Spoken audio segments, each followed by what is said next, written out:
ಏನು ಅಂತ ನೋಡೋಣ ಆಯ್ತಾ, ಯಾಕೆ ಅವ್ರು ಇನ್ಅಡಿಕ್ವೇಟ್ ಅಂತ ಹೇಳ್ತಾರೆ ಅಂತ. So United nation climate change conference COP26 ಎಲ್ಲಿ ನಡೀತಾ ಇದೆ, ಮುಗೀತು ಆಕ್ಚುಲಿ. ಎಲ್ಲಿ ನಡೀತಾ ಇತ್ತು, ಗ್ಲಾಸ್ಗೋ ಸ್ಕಾಟ್ಲ್ಯಾಂಡ್ ಅಲ್ಲಿ ಆಯ್ತಾ. ಡೈರೆಕ್ಟ್ ಕ್ವಶನ್ KS ಅಲ್ಲೆಲ್ಲ UPSC ಕೇಳಬಾರ್ದು ಅಂತಿಲ್ಲ, ಅಲ್ಲೂ ಕೇಳ್ತಾನೆ. ಓಕೆ, ಸೊ November 12 ಮುಗೀತು. ಸೊ ಇಲ್ಲ ಅದಲ್ಲ Scotland. India said that it wants to be part of the climate solution. ಅಲ್ಲಿ ನಾವು ಹೇಳ್ಕೊಂಡ್ವಿ ನಾವು ಕ್ಲೈಮೇಟ್ ಸೊಲ್ಯೂಷನ್ ಪಾರ್ಟ್ ಆಗ್ತೀವಿ ಅಂತ. ಸೊ ಏನಿದೆ ಇಂಡಿಯನ್ ಪ್ರಪೋಸಲ್ಸ್ ಏನಿದೆ, ನಮ್ಮ ಆಕ್ಟ್ ಗಳೇನಿದಾವೆ ಯಾಕೆ ಸಾಕಾಗ್ತಿಲ್ಲ ಅದನ್ನ ಇಲ್ಲಿ ಅನಲೈಸ್ ಮಾಡಿದ್ದಾರೆ ಆಯ್ತಾ. ಸೊ ಮೋದಿ ಅನೌನ್ಸ್ ಮಾಡಿದ್ರೆ ಏನು ಅಂತಂದ್ರೆ, ನಾವು ಕೂಡ ಕ್ಲೈಮೇಟ್ ಚೇಂಜ್ ಒಂದು ಸೊಲ್ಯೂಷನ್ ಕೊಡ್ತೀವಿ. ಏನದು ಸೊಲ್ಯೂಷನ್ ಹೆಸರು, ಪಂಚಾಮೃತ ಸೊಲ್ಯೂಷನ್. ಓಕೆ, ಸೊ ಪಂಚಾಮೃತ ಏನದು, ಪಂಚಾಮೃತ ಅಂದ್ರೆ 5 ಸೊಲ್ಯೂಷನ್, 5 ಅಮೃತದಂತ ಸೊಲ್ಯೂಷನ್ ಕೊಡ್ತೀವಿ ನಾವು ಅಂತ. ಪಂಚಾಮೃತ ಅಂತ ಎಲ್ಲ ಡಿಫ್ರೆಂಟ್ ಬಾಳೆಹಣ್ಣು ಅಂದ್ರೆ ಎಲ್ಲ ಹಣ್ಣುಗಳ ಹಾಕಿ ಅದಕ್ಕೆ 5 ಐಟಮ್ಗಳನ್ನ ಹಾಕಿ ಮಾಡಿರ್ತಾರೆ, ಕರೆಕ್ಟ್ ಪಂಚಾಮೃತ. ಅಲ್ಲಲ್ಲ, ಅದು 5 ಅನ್ನೋದಕ್ಕೆ ಅಷ್ಟೇ ಕಾನ್ಸೆಪ್ಟ್, ಅಲ್ಲಿ ಇನ್ನೇನಿಲ್ಲ. ತುಂಬಾ ಒಳ್ಳೆ ಸೊಲ್ಯೂಷನ್ ಕೊಡ್ತೀವಿ ಅನ್ನೋದಕ್ಕೆ 5 ಸೊಲ್ಯೂಷನ್ ಕೊಡ್ತೀವಿ. ಏನದು ಅರ್ಥ ಆಗ್ತಿದೆಯಲ್ಲ. ಸೊ ಫಾಸಿಲ್ ಫ್ಯೂಯಲ್ ಡಿಪೆಂಡೆನ್ಸಿನ ಕಡಿಮೆ ಮಾಡೋದು, ಅರ್ಥ ಆಗುತ್ತಲ್ಲ. ಆಮೇಲೆ ಕಾರ್ಬನ್ ಇಂಟೆನ್ಸಿಟಿ ಕಡಿಮೆ ಮಾಡೋದು. ಏನಂಗಂದ್ರೆ ಫಾಸಿಲ್ ಫ್ಯೂಯಲ್ ಡಿಪೆಂಡೆನ್ಸಿ ಕಡಿಮೆ ಮಾಡೋದಂದ್ರೆ ಏನು, ಅಂದ್ರೆ ಕೋಲ್ ಯೂಸ್ ಮಾಡೋದು. ಎಸ್, ಅದನ್ನ ಕಡಿಮೆ ಮಾಡ್ತೀವಿ ಅಂತ. ಕಾರ್ಬನ್ ಇಂಟೆನ್ಸಿಟಿನ ಕಮ್ಮಿ ಮಾಡೋದಂದ್ರೆ ಏನು, ಕಾರ್ಬನ್ ಇಂಟೆನ್ಸಿಟಿ ಎರಡು ಅದ ಲಿಂಕ್ಡ್, ಅರ್ಥ ಆಗುತ್ತಲ್ಲ. ಅಂದ್ರೆ ಒಂದೇ ಕಡೆಗೆ ಹೆವಿ ರಿಲೀಸ್ ಆಗುವಂತದನ್ನು ಕಡಿಮೆ ಮಾಡ್ತೀವಿ. ಬೇರೆ ಬೇರೆ ಕಡೆ ಡೈಲ್ಯೂಟ್ ಆಗಿ ರಿಲೀಸ್ ಆದ್ರೆ ಪ್ರಾಬ್ಲಮ್ ಕಡಿಮೆ, ಅರ್ಥ ಆಗುತ್ತಲ್ಲ. ಸೊ ಆ ಇಂಟೆನ್ಸಿಟಿ ಕೂಡ ನಾವು ಕಡಿಮೆ ಮಾಡ್ತೀವಿ. ಉದಾಹರಣೆ ಕೊಟ್ಟಿದ್ದೆ ನೋಡಿ, 1 billion tons of total projected carbon emission ನ 2030 ಅಷ್ಟೊತ್ತಿಗೆ ನಾವು ಕಡಿಮೆ ಮಾಡ್ತೀವಿ ಅಂತ. 1 ಬಿಲಿಯನ್ ಟನ್ ಅಷ್ಟು ಕಾರ್ಬನ್ ಎಮಿಷನ್ ಇವಾಗ ಏನ್ ಮಾಡ್ಬೇಕಾಗಿದೆ ಅದಕ್ಕಿಂತ ನಾವು ಕಡಿಮೆ ಮಾಡ್ತೀವಿ ಆಯ್ತಾ. ನೆಕ್ಸ್ಟ್ ರಿನ್ಯೂಯಬಲ್ ಎನರ್ಜಿನ ನಾವು ತುಂಬಾ ಎತ್ಕೊಂಡು ಹೋಗ್ತೀವಿ. ಎಷ್ಟು ಪರ್ಸೆಂಟೇಜ್ ಮಾಡ್ತೀವಿ ಅಂತ ಹೇಳಿದರೆ 50%. ಇವಾಗ ಎಷ್ಟಿದೆ, ಇವಾಗ ರಿನ್ಯೂಯಬಲ್ ಎನರ್ಜಿ ಎಷ್ಟಿದೆ ನಮ್ನ ಆಲ್ಮೋಸ್ಟ್ 60 to 70% ಕೋಲ್ ಮೇಲೆ ಡಿಪೆಂಡೆನ್ಸಿ ಇದೆ ನಮ್ದು ಆಯ್ತಾ. ಸೊ ಏನೊಂದು 20% ಅಷ್ಟು ಇಲ್ಲ ರಿನ್ಯೂಯಬಲ್ ಎನರ್ಜಿ. ಸೊ ಈಗ ಅದನ್ನ 50% ಮಾಡ್ತೀವಿ ಅಂತ ಹೇಳ್ತಾ ಇದ್ದಾರೆ ಆಯ್ತಾ. ಸೊ ಹಿಂದೆ ಇವಾಗ ಏನು ಗ್ಲಾಸ್ಕೋನಲ್ಲಿ ನಡೀತಲ್ವಾ ಕ್ಲೈಮೇಟ್ ಚೇಂಜ್ ಸಮ್ಮಿಟ್. ಸೊ ಹಿಂದೆ 2015 ಅಲ್ಲಿ ಪ್ಯಾರಿಸ್ ಅಲ್ಲಿ ನಡೆದಿತ್ತು. ಪ್ಯಾರಿಸ್ ಅಲ್ಲಿ ಎಲ್ಲ ಒಂದು ಅಗ್ರಿಮೆಂಟ್ ಬಂದಿದ್ರು, ಅರ್ಥ ಆಗುತ್ತಲ್ಲ. ಸೊ ನಾವು ಅದನ್ನ ಆಕ್ಚುಲಿ ಸ್ಟ್ರಾಂಗ್ ಆಗಿ ಇಂಪ್ಲಿಮೆಂಟ್ ಮಾಡ್ತೀವಿ, ಮಾಡ್ಸೋ ಪ್ರಯತ್ನ ಮಾಡ್ತೀವಿ ಅಂತ, ಅರ್ಥ ಆಯ್ತಲ್ಲ. ಓಕೆ,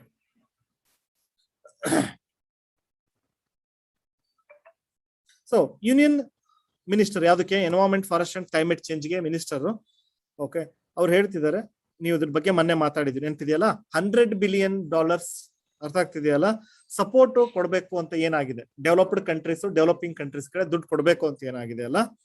ಸೊ ಅದನ್ನ ನಾವು ನೀವು ಕೊಡ್ಬೇಕು ಅಂತ ಕೊಡಿ, ನಾವು ಮಾಡಕ್ ರೆಡಿ ಇದೀವಿ. ನಾವೆಲ್ಲರೂ ಕಾರ್ಬನ್ ಪ್ರಿಂಟ್ ನ ಕಡಿಮೆ ಮಾಡಕ್ ರೆಡಿ ಇದೀವಿ, ಎಮಿಷನ್ ಕಡಿಮೆ ಮಾಡಕಂತಿದೀವಿ. ಏನ್ ಹೇಳಿ, ಇದನ್ನೇ ಕೊಡ್ತಿಲ್ಲ ಅವ್ರು. $100 ಬಿಲಿಯನ್ ಇವ್ರೇನು ಕೊಡ್ತಾ ಇಲ್ಲ. ಯಾವಾಗ್ಲೂ ಹಂಗೆ, ನಿಮ್ಗೆ ಮಾಡರ್ನ್ ಇಂಡಿಯಾ ಓದ್ಬೇಕಾದ್ರೆ ಡಿಮ್ಯಾಂಡ್ ಏನಿರೋದು ಜಾಸ್ತಿ ಇರೋದು. ಇಷ್ಟರ ನೀವು ಎಷ್ಟೇ ಬೇಕಾಗಿರುತ್ತೆ, ಅರ್ಥ ಆಗ್ತಿದೆಯಲ್ಲ. ಮನೇಲಿ ಎಲ್ಲಾ ಕಡೆಗೂ ವರ್ಕ್ ಆಗಂತದ. ಅದು ಏನೋ ತಂದಿರ್ತಾರೆ, ಇರೋದೇ ಇಷ್ಟು ಇರ್ತದೆ. ನೀವು 5 ಪೀಸ್ ಬೇಕು ನಂಗೆ ಮೈಸೂರು ಪಾಕು ಅಂದ್ರೆ ಅಟ್ಲೀಸ್ಟ್ 2-3 ಕೊಡ್ಬೋದು ಅವ್ರು. ನೀವು 2 ಕೇಳಿದ್ರೆ 1 ಕೊಡೋ ಚಾನ್ಸಸ್ ಇರುತ್ತೆ. ಹಂಗೆ ಈಗ ಅವರು $100 ಬಿಲಿಯನ್ ಕೊಡ್ತಾ ಇಲ್ಲಲ್ಲ. ಸೊ 1 ಟ್ರಿಲಿಯನ್ ಕೇಳಿದ್ರೆ ಅಂದ್ರೆ ನಥಿಂಗ್ ಬಟ್ $1000 ಬಿಲಿಯನ್ ಕೇಳಿದ್ರೆ ಅವಾಗ $100 ಬಿಲಿಯನ್ ಅಟ್ಲೀಸ್ಟ್ 100-200 ಅಲ್ಲಿಗೆ ರೈಸ್ ಆಗುತ್ತೆ. ಅದನ್ನೇ ಹೇಳ್ತಿರೋದು. ಡಿಮ್ಯಾಂಡ್ ಮಾಡಕ್ಕೆ ಇಸ್ಕೊಳ್ಳೋದಲ್ವಾ, ಕೊಡೋದು ಬಂದಾಗ ಯಾರು ಏನು ಬಿಚ್ಚಲ್ಲ. ಕೇಳಕ್ಕೆ ಏನಾಗಿದೆ, 1 ಟ್ರಿಲಿಯನ್ ಕೇಳ್ಬೋದು, 10 ಟ್ರಿಲಿಯನ್ ಕೇಳ್ಬೋದು, ರೈಟ್. ಕೊಡು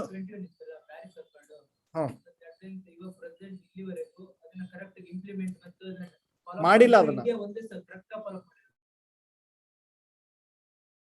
NDC ಫಾಲೋ ಮಾಡಿರೋದು. ಅಂದ್ರೆ ನಾವೇ ಕೊಟ್ಟಿರುವಂತ ಕಮಿಟ್ಮೆಂಟ್, ಅದು ಬೇರೆಯವ್ರು ಇಂಪೋಸ್ ಮಾಡಿರೋ ಕಮಿಟ್ಮೆಂಟ್ ಅಲ್ಲ. ಅರ್ಥ ಆಗ್ತಿದ್ಯಾ? ನಾವು ಕೊಟ್ಟಂತ ಕಮಿಟ್ಮೆಂಟ್ ನಾವು ಫಾಲೋ ಮಾಡಿದೀವಿ, ರೈಟ್? ಬಟ್ ಈಗ ಅದನ್ನ ಹೇಳ್ತಿರೋದು ಎಲ್ಲರನ್ನೂ ಫಾಲೋ ಮಾಡ್ಸಕ್ಕೂ ನಾವು ರೆಡಿ ಇದೀವಿ, ರೂಲ್ಸ್ ಮಾಡಕ್ ರೆಡಿ ಇದೀವಿ, ನೀವು ದುಡ್ಡು ಜಾಸ್ತಿ ಕೊಡಿ ಅಂತ. ಬಟ್ ಎನಿವೆ, ಈಗ 100 ಬಿಲಿಯನ್ ಇರೋ ಇದನ್ನೇ ಕರೆಕ್ಟ್ ಆಗಿ ಕೊಡ್ತಿಲ್ಲ. ಮಾತಾಡಿದ್ವಲ್ಲ, ನೆನಪಿದೆ? ಆರ್ಟಿಕಲ್ ಬಂದಿತ್ತು. ಕರೆಕ್ಟ್ ಆಗಿ ಎಷ್ಟು ಕೊಡ್ತಾ ಇದಾರೆ ಅವರು? ಅದನ್ನ ಬಿಟ್ಟು ಕರೆಕ್ಟ್ ಆಗಿ ಲೆಕ್ಕ ಹಾಕಿ ಅವತ್ತಿತ್ತಲ್ಲ ಅದ್ರಲ್ಲಿ ಎಷ್ಟಿತ್ತು? ಅಷ್ಟೇನೆ, ಎಕ್ಸಾಕ್ಟ್ಲಿ ಕ್ಲೈಮೇಟ್ ಚೇಂಜ್ಗೋಸ್ಕರ ಅಂತ ಹೇಳ್ಬಿಟ್ಟು ದುಡ್ಡು ಕೊಡ್ತಾ ಇರೋದು ಅಷ್ಟೇನೆ. ಬಟ್ ಬಿಡಿ, ಅವ್ರ ಲೆಕ್ಕದಲ್ಲಂತೂ ನಾವು ಹತ್ರ ಇದೀವಿ ಅಂತ ಅವ್ರು ಹೇಳ್ಕೊಟ್ಟಿದ್ರು. ಓಕೆ, ಸೊ ಎಲ್ಲಿ ಗ್ಯಾಪ್ ಇದೆ ಅಂತ ಈಗ ಮಾತಾಡೋಣ. ಅದು ಕಂಟೆಕ್ಸ್ಟ್ ತಗೊಂಡ್ವಿ, ಯಾಕೆ, ಯಾವ ವಿಚಾರಕ್ಕೆ ಅಂತ. ಸೊ ಹಂಗಾರೆ ಕ್ಲೈಮೇಟ್ ಚೇಂಜ್ ನ ನಾವು ಡೀಲ್ ಮಾಡ್ಬೇಕು ಅಂತಂದ್ರೆ, ಹ್ಯಾಂಡಲ್ ಮಾಡ್ಬೇಕು ಅಂತಂದ್ರೆ ಏನೇನಿದಾವೆ? ನಮ್ first, which law covers climate? ನಮ್ಮಲ್ಲಿ ಇರೋಂಥದ್ದು ಅಡಿಕ್ವೇಟ್ ಇಲ್ಲ. ಎನ್ವೈರನ್ಮೆಂಟಲ್ ಪ್ರೊಟೆಕ್ಷನ್ ಆಕ್ಟ್ 1986 ಇದೆ, ಹೋಮ್ವರ್ಕ್ ಮಾಡ್ಕೊಳ್ಳೇಬೇಕು, ಎಲ್ಲರಿಗೂ ಇಂಪಾರ್ಟೆಂಟ್ ಇದೆ. Environment protection act 1986, air act 81, water act 74, correct? Yet climate is not exactly water or air. ಯಾಕೆ ಅವ್ರು ಹೇಳ್ತಾ ಇದಾರೆ ಇನ್ಅಡಿಕ್ವೇಟ್ ಅಂದ್ರೆ? ಕ್ಲೈಮೇಟ್ ಅಂದ್ರೆ ವಾಟರಾ? ಕ್ಲೈಮೇಟ್ ಅಂದ್ರೆ ಏರಾ? So first, what is climate? Climate ಅಂದ್ರೆ ಏನು? ಕ್ಲೈಮೇಟ್ ಅಂದ್ರೆ ಏನು? ನಾನು ಕೇಳಿ ಕ್ಲೈಮೇಟ್ ಚೇಂಜ್ ಕೇಳಿಲ್ಲ. ಕ್ಲೈಮೇಟ್ ಅಂದ್ರೆ ಏನು? ಸೊ ವೆದರ್ ಅಂದ್ರೆ, ಇವತ್ತು ನೋಡಿ, ಇವತ್ತು ಚೆನ್ನಾಗಿದೆ ವೆದರ್, ಇವತ್ತು ಶೈನಿ ಇದೆ, ಸೊ ಕರೆಕ್ಟಾ? ವೆದರ್ ಕಂಟಿನ್ಯೂಸ್ ಚೇಂಜ್ ಆಗ್ತಾ ಇರುತ್ತೆ. ಇವತ್ತು ಹೆಂಗಿದೆ ವೆದರ್ ಅಂತೀವಿ, ಇವತ್ತು ಹೆಂಗಿದೆ ಕ್ಲೈಮೇಟ್ ಅನ್ನಲ್ಲ. ಬೆಂಗಳೂರು ಕ್ಲೈಮೇಟ್ ಅಂದ್ರೆ ಕೂಲ್ ಕ್ಲೈಮೇಟ್ ಅಂತ. ಅಂದ್ರೆ ಅರ್ಥ ಏನು? 30-40 ಇಯರ್ಸ್ ವೆದರ್ ಸಮ್ಮರಿ ಅಂದ್ರೆ ಇನ್ ಜನರಲ್ ಹೆಂಗಿರುತ್ತಪ್ಪ ಅಂದ್ರೆ ಕೂಲ್ ಆಗಿರುತ್ತೆ. ಚೆನ್ನೈ ಹೆಂಗಿರುತ್ತೆ ಅಂದ್ರೆ ಹಾಟ್, ಮಾಯಿಸ್ಟ್, ವೆಟ್ ಕ್ಲೈಮೇಟ್ ಇರುತ್ತೆ ಅಂತ ಹೇಳ್ತೀವಿ. ಡೆಲ್ಲಿ ಹಾಟ್ ಕ್ಲೈಮೇಟ್ ಇರುತ್ತೆ ಅಂತ. ಸೊ ಅಂದ್ರೆ ಅರ್ಥ ಏನೋ, ಕೋಲ್ಡ್ ಇರೋದೇ ಇಲ್ವಾ ಅಲ್ಲಿ? ಅಂದ್ರೆ ವೆದರ್ ಚೇಂಜ್ ಆಗ್ತದೆ, ಕ್ಲೈಮೇಟ್.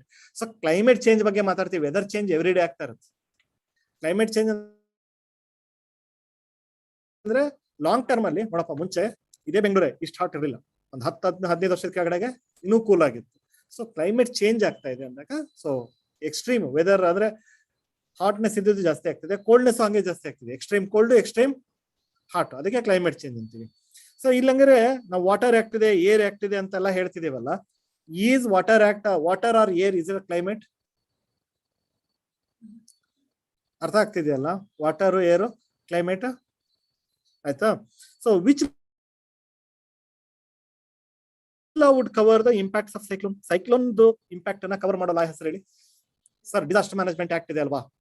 ಅದು ಡಿಸಾಸ್ಟರ್ ನ ಹ್ಯಾಂಡಲ್ ಮಾಡೋದಕ್ಕೆ, ಕ್ಲೈಮೇಟ್ ಚೇಂಜ್ ಹ್ಯಾಂಡಲ್ ಮಾಡಕ್ಕಲ್ಲ. ಕ್ಲೈಮೇಟ್ ಚೇಂಜ್ ಇಂದ ಸೈಕ್ಲೋನ್ ಆಗ್ತಾ ಇದೆ ಅಂತ ಅನ್ಕೊಂಡ್ರೆ ಅದ್ರದ್ದು ಡಿಸಾಸ್ಟರ್ ಆಗೋದನ್ನ ಹ್ಯಾಂಡಲ್ ಮಾಡಕ್ಕೆ ಡಿಸಾಸ್ಟರ್ ಮ್ಯಾನೇಜ್ಮೆಂಟ್ ಆಕ್ಟ್, ಕರೆಕ್ಟಾ? ಸೈಕ್ಲೋನ್ ಅನ್ನ ಹೆಂಗ್ ಪ್ರಿವೆಂಟ್ ಮಾಡ್ಬೇಕು ಅಂದ್ರೆ ಯಾವ ತರ ಪ್ರಿಕಾಷನ್ಸ್ ತಗೋಬೇಕು ಅದ್ರ ಬಗ್ಗೆ ಇದೆ, ಬಟ್ ನಾಟ್ ಎಕ್ಸಾಕ್ಟ್ಲಿ ಅಬೌಟ್ ಅಂದ್ರೆ ಕ್ಲೈಮೇಟ್ ಚೇಂಜ್ ಅನ್ ಜನರಲ್ ಆಗಿಲ್ಲ.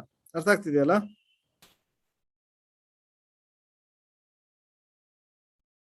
Which, for instance, or to reduce the future climate impacts, neither are we are ready to tackle environmental or climate violations. So ಅದನ್ನ ಹ್ಯಾಂಡಲ್, ಪರ್ಟಿಕ್ಯುಲರ್ಲಿ ಕ್ಲೈಮೇಟ್ ಚೇಂಜ್ ಅನ್ನು handle ಮಾಡೋದಕ್ಕೆ ಇದನ್ನ ನಾನು expect ಮಾಡ್ತಾ ಇದ್ದೀನಿ. Question mains ನಿಮ್ಗೆ ಬರುತ್ತೆ IAS ಅಲ್ಲಿ, ಆಯ್ತಾ? KS ಅಲ್ಲಿ ಹಂಗೇನಿಲ್ಲ, ಜನರಲ್ ಆಗಿ ಬರ್ಬೋದು, ಬಟ್ IAS ಅಲ್ಲಿ ಯಾಕೆ ಅಂದ್ರೆ ಕಾಂಪ್ರಹೆನ್ಸಿವ್ ಒಂದು ಆಕ್ಟ್ ಬೇಕಾ ಅಂತ ಕೇಳ್ತಾನೆ ನಿಮಗೆ. ಈ ಆರ್ಟಿಕಲ್ ಪರ್ಫೆಕ್ಟ್ ಆಗಿದೆ, ಅದಕ್ಕೆ ಬೇಕಾ ಅಂತಂದ್ರೆ ಯಾಕೆ ಬೇಕು ಅನ್ನೋದಕ್ಕೆ ರೀಸನ್ಸ್ ಹುಡುಕ್ತಾ ಇದೀನಿ ಫಸ್ಟ್. ಸರಿ, ಹಂಗಾರೆ ಎನ್ವೈರನ್ಮೆಂಟಲ್ ಆಕ್ಟ್ ಏನು ಮಾಡಲ್ವಾ ಅಂದ್ರೆ ಅಲ್ಲೊಂದು ಕ್ಯಾಚ್ ತೋರಿಸ್ತಾನೆ, ತುಂಬಾ ಇಂಪಾರ್ಟೆಂಟ್. ಅದಂತೂ ಕ್ಲಿಯರ್ ಆಗಿ ಹೇಳ್ತಾ ಇದೆ, ಎನ್ವೈರನ್ಮೆಂಟಲ್ ಪ್ರೊಟೆಕ್ಷನ್ ಆಕ್ಟ್ ಅಂತ. ಸರ್ ಮತ್ತೆ ಎನ್ವೈರನ್ಮೆಂಟ್ ಪ್ರೊಟೆಕ್ಟ್ ಮಾಡಿದ್ರೆ ಕ್ಲೈಮೇಟ್ ಚೇಂಜ್ ಹ್ಯಾಂಡಲ್ ಆಗುತ್ತಲ್ಲ? ಬಟ್ ಈ ಲಾ ಹೆಂಗೆ ಹೇಳುತ್ತೆ ಅಂದ್ರೆ ಅದ್ರೊಳಗಡೆ ಒಂದು ಕ್ಲಾಸ್ ಇದೆ ಬಹಳ ಇಂಪಾರ್ಟೆಂಟ್, ಕ್ಲಾಸ್ 24. ಆ ಎನ್ವೈರನ್ಮೆಂಟಲ್ ಪ್ರೊಟೆಕ್ಷನ್ ಅಲ್ಲಿ 24th ಪಾಯಿಂಟ್ ನೋಡಿದ್ರೆ ನೀವು, ಅಲ್ಲಿ ಏನ್ ಹೇಳುತ್ತೆ ಅಂದ್ರೆ effect of the other laws states that if an offence is committed under EPA environment protection. ಒಂದೇನೋ ಅಫೆನ್ಸ್ ಆಯ್ತು, ಯಾರೋ ಫಾರೆಸ್ಟ್ ಕಟ್ ಮಾಡಿದ್ರು ಅಥವಾ ಏರ್ ಪೊಲ್ಯೂಟ್ ಮಾಡಿದ್ರು, ಇನ್ನೇನೋ ಮಾಡಿದ್ರು ಅಂದ್ರೆ the person will be punished under other law ಅಂತ ಹೇಳ್ತಾ ಇದ್ದಾರೆ ಅವರು. ಇದರಲ್ಲಿ ಕೊಡ್ತಾ ಇಲ್ಲ, ಅವರು ತಪ್ಪು ಮಾಡಿದ್ರೆ ಬೇರೆ ಲಾದಲ್ಲಿ ಏನಿದೆ ಅದ್ರ ಪ್ರಕಾರ ಅವರು ಪನಿಷ್ ಮಾಡಿಸ್ಕೊ, ಅಂದ್ರೆ ಅವ್ರಿಗೆ ಪನಿಷ್ಮೆಂಟ್ ಸಿಗ್ಬೇಕು ಅಂತ. ಅಂದ್ರೆ ಎನ್ವೈರನ್ಮೆಂಟ್ ಪ್ರೊಟೆಕ್ಷನ್ ಆಕ್ಟ್ ಅಂದ್ರೆ ಪವರ್ಫುಲ್ ಇಲ್ಲ ಅಂತ ಆಯ್ತು.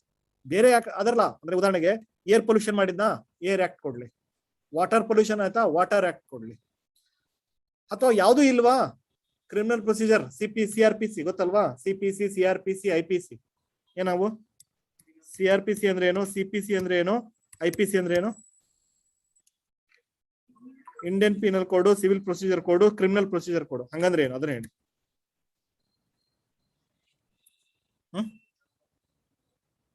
ಹಂಗಂದ್ರೆ ಏನು? ಏನಿದು ಕೋರ್ಟ್ಗಳಲ್ಲಿ IPC section, CRPC section, CPC section ಏನವು? Punishment for the offense. ಮೂರಕ್ಕೂ ಡಿಫ್ರೆನ್ಸ್ ಹೇಳಿ ನಂಗೆ. ಮೂರಕ್ಕೂ ಡಿಫ್ರೆನ್ಸ್ ಹೇಳಿ. ಕೇಳಿದಿರಲ್ವಾ ಎಲ್ಲದು? Indian penal code, civil procedure code, criminal procedure code, ಏನದು?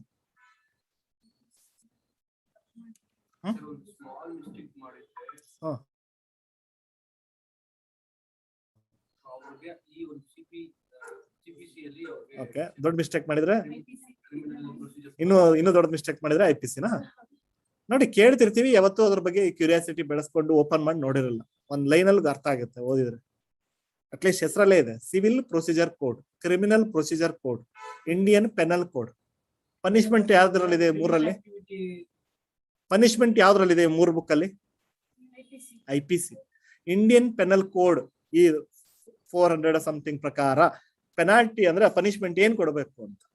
ಸರಿ, ಈಗ ಅವ್ನು ತಪ್ಪು ಮಾಡಿದಾನೆ. ಯಾರು? ಒಬ್ಬ ಪ್ರಾಪರ್ಟಿನ ಎನ್ಕ್ರೋಚ್ ಮಾಡ್ಕೊಂಡಿದ್ದಾನೆ, ಬೇರೆ ಪ್ರಾಪರ್ಟಿನ ಇವ್ ತಗೊಂಡ್ಕೊಂಡಿದ್ದಾನೆ. ಸೊ ಅದೇನದು, ಎಂತ ತಪ್ಪದು? ಸಿವಿಲ್ ಕ್ರೈಮ್, ಕರೆಕ್ಟಾ? ಸೊ ಆ ತಪ್ಪನ್ನ ಹೆಂಗೆ ಅಂದ್ರೆ ಏನ್ ಫಾಲೋ ಮಾಡ್ಬೇಕು ಅಂತ ಚೆಕ್ ಮಾಡೋದಕ್ಕೆ ಯಾವ ಬುಕ್? CPC. ಏನ್ ಪ್ರೊಸೀಜರ್ ಫಾಲೋ ಮಾಡ್ಬೇಕು? ಹೋಗ್ಬೇಕು, ಸರ್ವೆ ಮಾಡ್ಬೇಕು. ಏನ್ ಪ್ರೊಸೀಜರ್ ಫಾಲೋ ಮಾಡ್ಬೇಕು? ಏನ್ ಎವಿಡೆನ್ಸ್ ತಗೊಂಡ್ಬರ್ಬೇಕು? CPC. ಯಾರೋ ಮರ್ಡರ್ ಮಾಡಿದಾನೆ, ಏನೇನ್ ಎವಿಡೆನ್ಸ್ ಬೇಕಾಗುತ್ತೆ ಮರ್ಡರ್ ಪ್ರೂವ್ ಮಾಡೋದಕ್ಕೆ? ಆ ಕ್ರಿಮಿನಲ್ ಪ್ರೊಸೀಜರ್ ಕೋಡ್, ಆ ಕ್ರೈಮ್ ಆಗಿರೋದಕ್ಕೆ ಏನೆಲ್ಲ ಫಾಲೋ ಮಾಡಬೇಕು, ಎವಿಡೆನ್ಸ್ ಆಕ್ಟ್ ಅದೆಲ್ಲದನ್ನು. So criminal activity, civil activity, ಇದು ಪೆನಾಲ್ಟಿ. ಏನ್ ಪೆನಾಲ್ಟಿ, ಏನ್ ಅವ್ರಿಗೆ ಪನಿಷ್ಮೆಂಟ್ ಕೊಡ್ಬೇಕು? Indian penal code. ಈ ಕೋಡ್ ಅಂದ್ರೆ ಒಂದೊಂದು ಕೋಡ್ ಒಂದೊಂದು ಪನಿಷ್ಮೆಂಟ್ ಹೇಳುತ್ತೆ. ಅರ್ಥ ಆಯ್ತಾ? ಸೊ ಇಲ್ಲೇನ್ ಹೇಳ್ತಾ ಇದಾರೆ ಅವರು?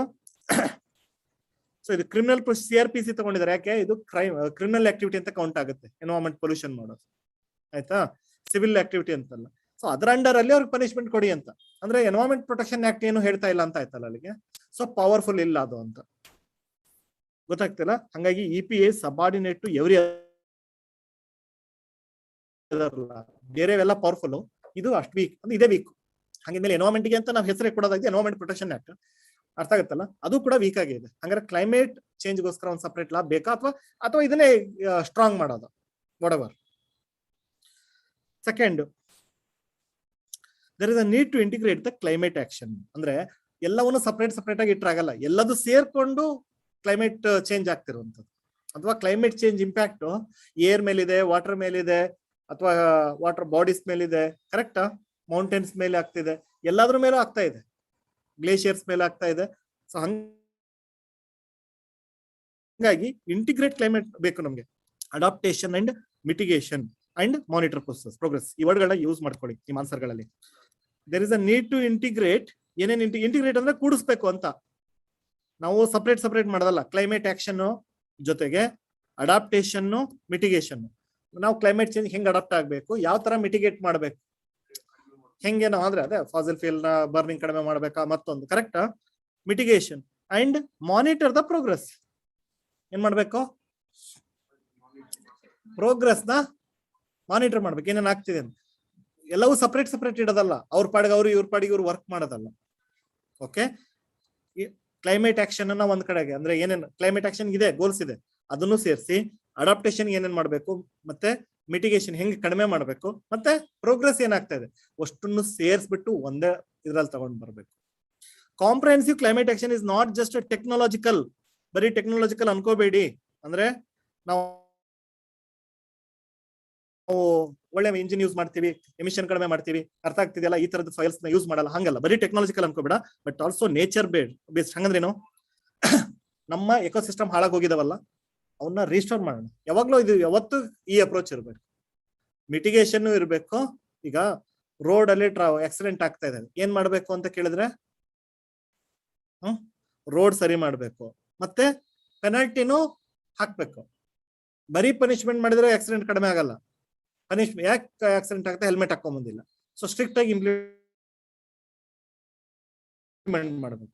ಫುಟ್ಪಾತ್ ಮೇಲೆ ಓಡಿಸ್ಕೊಂಡ್ ಬರ್ತಾರೆ, ಅಡಾಪ್ಟ್ ಮಾಡ್ತಾರೆ. ಸೊ ಸ್ಟ್ರಿಕ್ಟ್ ಲಾಸ್ ಇರಬೇಕು, ರೋಡ್ ಚೆನ್ನಾಗಿರ್ಬೇಕು. ಸರಿ, ನಾನು ಬರೀ ಪನಿಷ್ಮೆಂಟ್ ಹಾಕ್ತೀನಿ ಆದ್ರೆ ಸ್ಟ್ರಿಕ್ಟ್ ಲಾ ಇಂಪ್ಲಿಮೆಂಟ್ ಮಾಡ್ತೀನಿ ಅಂದ್ರೆ ಆಗಲ್ಲ. ಎರಡೂ ಇರಬೇಕು ನಮ್ಮ ಹತ್ರ ಅಪ್ರೋಚ್.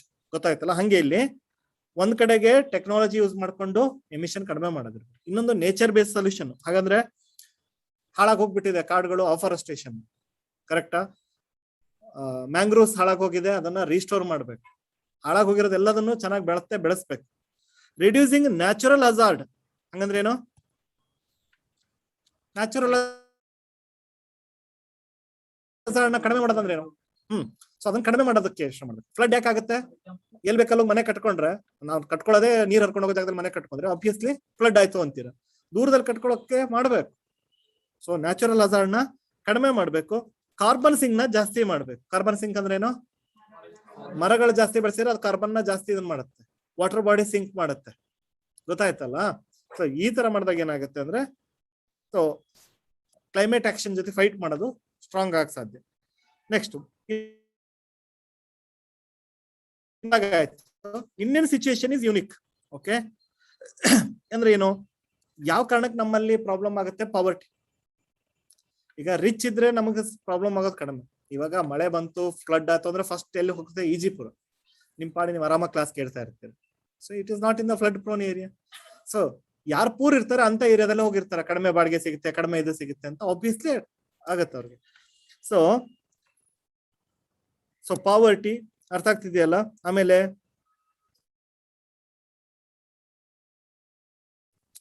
ನಮ್ಮ ಇಂಡಿಯಾದ ಸಿನಾರಿಯೋದಲ್ಲಿ ರಿನ್ಯೂಬಲ್ ಎನರ್ಜಿಗೂ ಎಲ್ಲ ಕಡೆಗೂ ಒಂದೇ ಇಲ್ಲ. ಪಾವರ್ಟಿ ಕಡಿಮೆ ಮಾಡಿದ್ರೆ ನಾವು ಅಂದ್ರೆ ಹ್ಯಾಂಡಲ್ ಮಾಡೋಕೆ ತಾಕತ್ ಬರುತ್ತೆ ನಮ್ಗೆ. ರಿನ್ಯೂಬಲ್ ಎನರ್ಜಿ ಎಲ್ಲ ಕಡೆಗೂ ಒಂದೇ ತರ ಇಲ್ಲ. ಸೋಲಾರ್ ಎನರ್ಜಿ ಏನ್ ಎಲ್ಲಾ ಕಂಟ್ರಿಗಳಲ್ಲೂ ಸಿಗುತ್ತಾ?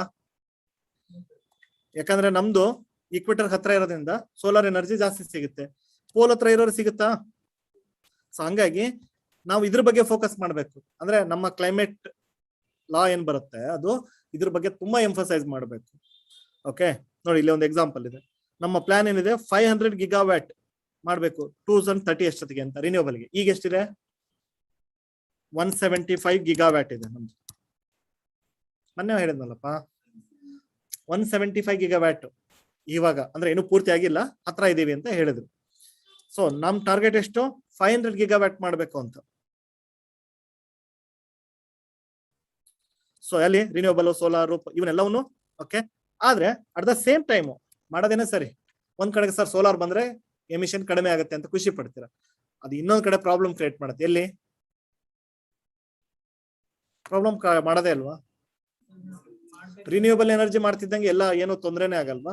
ಸೊ ಅದನ್ನೇ ಹೇಳ್ತಾ ಇದ್ದೇನೆ. ಇದು ನಾವೆಲ್ಲ ಹಾಕ್ತಿವಿ, ದೊಡ್ಡ ದೊಡ್ಡ ಸೋಲಾರ್ ಪ್ಯಾನಲ್ಸ್ ಎಲ್ಲ ದೊಡ್ಡ ದೊಡ್ಡ ಏರಿಯಾಗಳಲ್ಲಿ ಹಾಕ್ತಿವಿ, ಕರೆಕ್ಟಾ? ವಿಂಡ್ ಟರ್ಬೈನ್ಸ್ ಹಾಕ್ತಿವಿ, ಅದರಿಂದ ಪಕ್ಷಿಗಳೆಲ್ಲ ಹೊಡ್ತಾ ಗೊತ್ತಲ್ಲ, ಅವ್ ಗೊತ್ತಾಗಲ್ಲ. ಇದು ಹಿಂಗೆ ಸ್ಲೋ ಆಗ್ತಿರ್ತಾ ಇದೆ, ಪಾಸ್ ಆಗೋಣ ಅಂತ ಹೋಗ್ತವೆ, ಅದಕ್ಕೆ ಹೊಡೆದ್ಬಿಟ್ಟು ಸಾಯ್ತವೆ. ಸೊ ಈ ತರ. So endangered grassland, desert birds such as great Indian bustard. ಯಾಕಂದ್ರೆ ಡೆಸರ್ಟ್ ಏರಿಯಾದಲ್ಲಿ ಫ್ರೀ ಇದೆ ಅಂತ ಹೇಳ್ಬಿಟ್ಟು ನಾವೇ ಮಾಡ್ತೀವಿ, ದೊಡ್ಡ ದೊಡ್ಡದಾಗಿ ಸೋಲಾರ್ ಪ್ಯಾನಲ್ಸ್ ಇವನ್ನೆಲ್ಲ ಹಾಕ್ತಿವಿ, ವಿಂಡ್ ಟರ್ಬೈನ್ಸ್ ಹಾಕ್ತಿವಿ. ಅದರಿಂದ ಏನಾಗುತ್ತೆ? ನಮ್ಮ great Indian bustard okay work ಮಾಡಿದ್ದು endangered species die on the collision with wires in the desert. ರಾಜಸ್ಥಾನದಲ್ಲಿ. ಅರ್ಥ ಆಗ್ತಿದೆಯಾ? ನಾವು ಖುಷಿ ಬರೀ ಯಾವಾಗ್ಲೂ ಇನ್ನೊಂದ್ ಕಡೆನೂ ನೋಡ್ಬೇಕಾಗತ್ತೆ. ಕ್ಲೈಮೇಟ್ ಚೇಂಜ್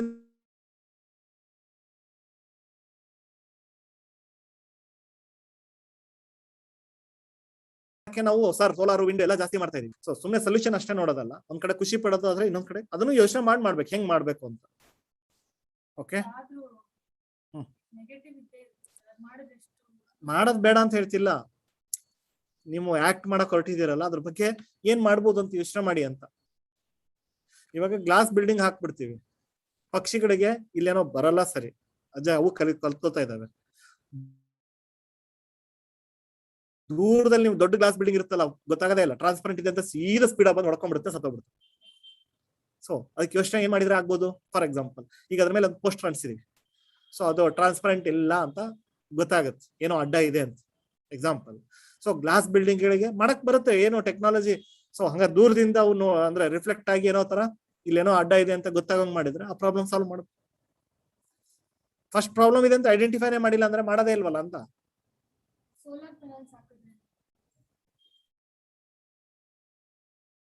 ಅದನ್ನ ಹೇಳ್ತಿದೀವಲ್ಲ, ಇಲ್ಲಿ ಅಲ್ಲಿ ಹಾಕುವಂತ ವೈರ್ಗಳು ಇದ್ರ ಜೊತೆಗೆಲ್ಲ ಅವೆಲ್ಲ ಏನಾಗುತ್ತೆ ಗೊತ್ತಾಗಲ್ಲ, ನಾರ್ಮಲ್ ಆಗಿ ಆರಾಮಾಗಿ ಇರ್ತವೆ, ಅದ್ರೊಳಗೆ ಸಿಕ್ಕಾಕೊಂಡು ಸತ್ತೋಗ್ತವೆ. ಪ್ರತಿಯೊಂದ್ರದ್ದು ಅದ್ರದ್ದು ಅಂತ ಪ್ರಾಬ್ಲಮ್ಗಳಿದ್ದಾವೆ. ಓಕೆ, ಇವಾಗ ಮೊನ್ನೆ ಇಲ್ಲಿ ಯಾವ್ದೋ ಮಂಗಳೂರಲ್ಲಿ ಒಂದು ಶಾರ್ಕ್ ಏನೋ ರಿಲೀಸ್ ಮಾಡಿ, ವೇಲ್, ಸರಿನಾ, ಅವ್ರ ಹುಡಿ ಏನೋ ಮೀನ್ ಹಿಡಿಯಕಂತ ಬಲೆ ಹಾಕಿರೋದು. ಬಟ್ ಏನೋ ಅವೇರ್ನೆಸ್ ಇತ್ತು ಅಥವಾ ಹೆದರಿಕೆಗೋ ವಾಟ್ ಎವರ್ ಕಟ್ ಮಾಡಿ ಅದನ್ನ ವಾಪಸ್ ರಿಲೀಸ್ ಮಾಡಿದ್ರು. ಸೊ ನೀವೇನೋ ಮಾಡಕ್ ಹೋಗ್ತೀರಾ, ಇನ್ನೇನೋ ಆಗುತ್ತೆ ಅಂತ ಹೇಳ್ತಿರೋದು. ನೇಚರ್ ಹಾರ್ಮ್ ಮಾಡ್ತಾನೆ ಇರ್ತೀವಿ. ಸ್ವಲ್ಪ ಅಟ್ಲೀಸ್ಟ್ ಅವೇರ್ನೆಸ್ ಇದ್ರೆ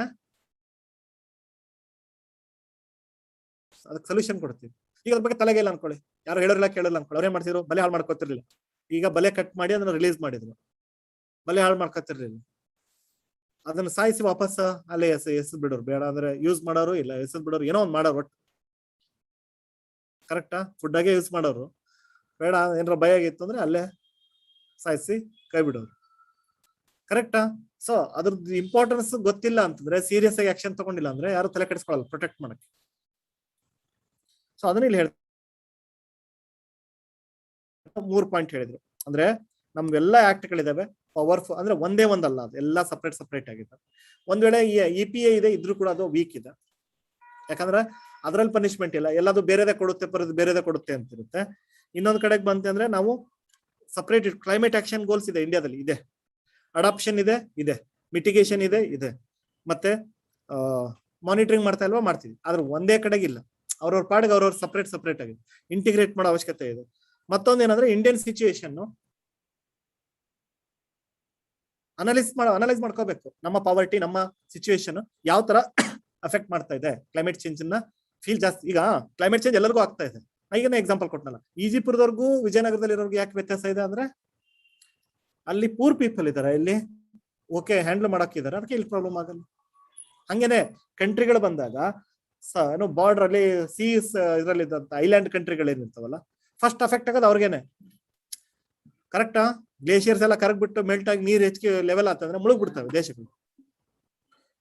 ಇಂಡಿಯಾ ಅಷ್ಟು ಬೇಗ ಮುಳುಗಲ್ಲ, ಇಲ್ಲಿ ಬಾರ್ಡರ್ಗೆ ಅಫೆಕ್ಟ್ ಆಗ್ಬೋದು. ಕರೆಕ್ಟಾ? ಸೊ ಆಬ್ವಿಯಸ್ಲಿ ಸಫರ್ ಆಗೋದು ಅವರು ಫಸ್ಟ್, ಲೀಸ್ಟ್ ಡೆವಲಪ್ ಕಂಟ್ರಿಗಳು. ಆತರ ಸರಿ, ಸಜೆಷನ್ ಕೊಡ್ತಾ ಇದ್ದಾರೆ. ನಿಮ್ಮ ಆನ್ಸರ್ ಹೆಂಗಿರ್ಬೇಕು, ಎಷ್ಟು ಚೆನ್ನಾಗಿದೆ, ಆನ್ಸರ್ ಹೆಂಗಿರ್ಬೇಕು ಅನ್ನೋದು ಕಿದೇ ಮಾಡಲ್ಲ. ಪ್ರಾಬ್ಲಮ್ ಏನು ಅಂತ ಫಸ್ಟ್ ಹೇಳ್ಬೇಕು, ಪ್ರಾಬ್ಲಮ್ ಹೇಳ್ದಂಗೆ ಸೊಲ್ಯೂಷನ್ ಕಡೆ ಹೋಗೋ ಅವಶ್ಯಕತೆ ಇಲ್ಲ. ಸರಿ, ಇವ್ರೇನ್ ಸಜೆಷನ್ ಕೊಡ್ತಾ ಇದಾರೆ, ಸರಿ ಪ್ರಾಬ್ಲಮ್ ಹೇಳಿದ್ರು, ಲಾ ಮಾಡ್ಬೇಕಾದ್ರೆ ಹೆಂಗ್ ಮಾಡ್ಬೇಕು ಅಂತ ಸಜೆಷನ್ ಕೊಡ್ತಾ ಇದಾರೆ. ಒಂದು ಕಮಿಷನ್ ಮಾಡಿ, ಈಗ UPSC ಇಲ್ವಾ, KPSC ಇಲ್ವಾ ಅಂತ ಒಂದು ಕಮಿಷನ್ ಮಾಡಿ. ಅರ್ಥ ಆಗ್ತಲ್ಲ? 2 ಪಾರ್ಟ್ಗಳನ್ನ ಅದ್ರಲ್ಲಿ ಇಟ್ಕೊಳ್ತಾ ಇದ್ರೆ, ಒಂದು ಇನ್ಸ್ಟಿಟ್ಯೂಷನ್, ಅದೇ ಹೇಳಿದ್ನಲ್ಲ ಕ್ಲೈಮೇಟ್ ಚೇಂಜ್ ಅನ್ನ ಹ್ಯಾಂಡಲ್ ಮಾಡಕ್ಕೆ ಅಂತ ಒಂದು ಕಮಿಷನ್ ಮಾಡಿ, ಏನೋ ಕಮಿಷನ್ ಫಾರ್ ಕ್ಲೈಮೇಟ್ ಚೇಂಜ್ ಅಂತ ಮಾಡಿ. ಅರ್ಥ ಆಯ್ತಲ್ಲ ಸರ್? ಕೊಟ್ಟಿದ್ದಾನೆ commission on climate change, UPSC KPSC ಹೆಂಗ್ ಹೇಳ್ತಾರಲ್ಲ ಹಂಗೊಂದು ಕಮಿಷನ್. ನೆಕ್ಸ್ಟ್ ಅದಕ್ಕೆ ಪವರ್, ಅಥಾರಿಟಿ ಎಲ್ಲಾ, ಅಂದ್ರೆ ಎಲ್ಲಾದು ಓವರ್ ಆಲ್ ಕ್ಲೈಮೇಟ್ ಹ್ಯಾಂಡಲ್ ಮಾಡಕ್ ಪೂರ್ತಿ ಪವರ್ಸ್ ಅದ್ರ ಕೈಯಲ್ಲೇ ಇರ್ಬೇಕು.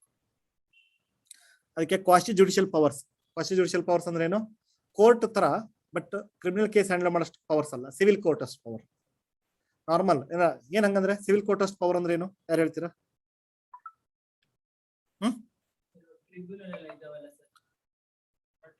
ಸಿವಿಲ್ ಕೋರ್ಟ್ ಅಂದ್ರೆ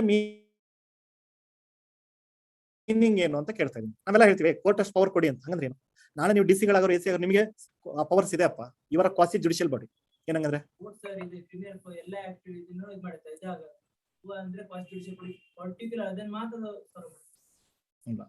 ನಾನು ಕೇಳ್ತಿರೋದು ಜುಡಿಷಿಯರಿ ಅಂದ್ರೆ ಗೊತ್ತು. ಸೊ ಅದೇ ಡೈರೆಕ್ಟ್ ಆಗಿ ಅವ್ರಿಗೆ ಇಂಟರ್ಪ್ರಿಟ್ ಮಾಡೋದು, ಆರ್ಗ್ಯುಮೆಂಟ್ ಮಾಡೋದು, ಅವೆಲ್ಲ ಪವರ್ಸ್ ಇರುತ್ತೆ. ಕ್ವಾಸಿ ಅಂದ್ರೆ ಏನು, ಪೂರ್ತಿ ಪವರ್ಸ್ ಅಲ್ಲ. ಹಾಗಾದ್ರೆ ಎಷ್ಟು ಪವರ್ಸ್? ಸಿವಿಲ್ ಕೋರ್ಟ್ಗೆ ಇರೋಷ್ಟು ಪವರ್ಸ್. ಏನದು ಸಿವಿಲ್ ಕೋರ್ಟ್ಗೆ ಇರೋಷ್ಟು ಪವರ್ಸ್ ಅಂದ್ರೆ, ನಿಮಗೆ ಯಾರಿಗೆ ಬೇಕಾದ್ರೂ ನೀವು ಯಾಕಂದ್ರೆ ನೋಡಿ, ಡಿಸ್ಟ್ರಿಕ್ಟ್ ಮ್ಯಾಜಿಸ್ಟ್ರೇಟ್ ಅಂತ ಕರಿತಾ ಇದ್ರು. ಮ್ಯಾಜಿಸ್ಟ್ರೇಟ್ ಅಂದ್ರೇನು? ಅದಕ್ಕೆ DC, ಡಿಸ್ಟ್ರಿಕ್ಟ್ ನೋಡಿ ಹೆಸರುಗಳಲ್ಲೆಲ್ಲ ಮೀನಿಂಗ್ ಇದೆ. DC ಅದು ಡಿಸ್ಟ್ರಿಕ್ಟ್ ಕಲೆಕ್ಟರ್ ಏನ್ ಕಲೆಕ್ಟ್ ಮಾಡ್ತಾ ಇದ್ರು, ಟ್ಯಾಕ್ಸ್ ಕಲೆಕ್ಟ್ ಮಾಡ್ತಾ ಇದ್ರು. ಈಗ ಕಲೆಕ್ಟರ್ ಅಷ್ಟೇ, ನೀವು ಆಯ್ತಾ, ಟ್ಯಾಕ್ಸ್ ಏನ್ ಕಲೆಕ್ಟ್ ಮಾಡಲ್ಲ ನೀವು. ಅದೇ ತರ DM ಅಂತ ಕರಿತಾ ಇದ್ರು, ಡಿಸ್ಟ್ರಿಕ್ಟ್ ಮ್ಯಾಜಿಸ್ಟ್ರೇಟ್ ಅಂತ. ಯಾಕೆ? DC-ಗೂ ಅದೇ ಪವರ್, ಅದನ್ನೇ ಕರಿತಾ ಇದ್ರು. ಯಾಕೆ ಕರೆಯಲ್ವಾಗಿ? ಎಷ್ಟೊಂದು ಇದ್ರಲ್ಲಿ ಸ್ಟೇಟ್ ಅಲ್ಲಿ ಇದೆ ಅದು. ಡಿಸ್ಟ್ರಿಕ್ಟ್ ಕಲೆಕ್ಟರ್ ಅಂತಾರೆ, ಡಿಸ್ಟ್ರಿಕ್ಟ್ ಮ್ಯಾಜಿಸ್ಟ್ರೇಟ್ ಅಂತಾರೆ. ಜಡ್ಜಸ್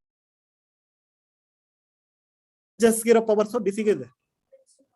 ಅಂದ್ರೆ ನೀವು ಈಗಲೂ ಇದೆ ಹೇಳ್ತಿರೋದು, ಯಾವ್ದ್ರ ಕೆಲವೊಂದು ಏನೋ ಪ್ರಾಪರ್ಟಿ ಡಿಸ್ಪ್ಯೂಟ್ ಎಲ್ಲ ಬರುತ್ತಲ್ಲ, you will sit like a judge. Lawyers will come and argue in front of you. Party A party B ಇಬ್ರು ಇರ್ತಾರೆ. So you will give your decision like a judge.